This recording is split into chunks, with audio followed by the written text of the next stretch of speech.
Well, folks, this is a typical snowblower that's been sitting outside for 2 or 3 years without being used. Won't start.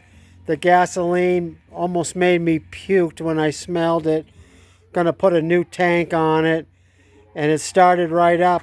I just sprayed some carburetor spray in the intake there. It started right up, but I'm gonna have to clean the carburetor. And it shows plenty of signs of sitting outside. Here's the most obvious one.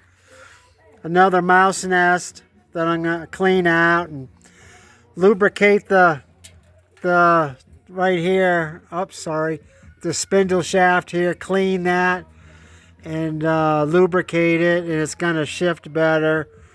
And look at this mess. Oh my goodness.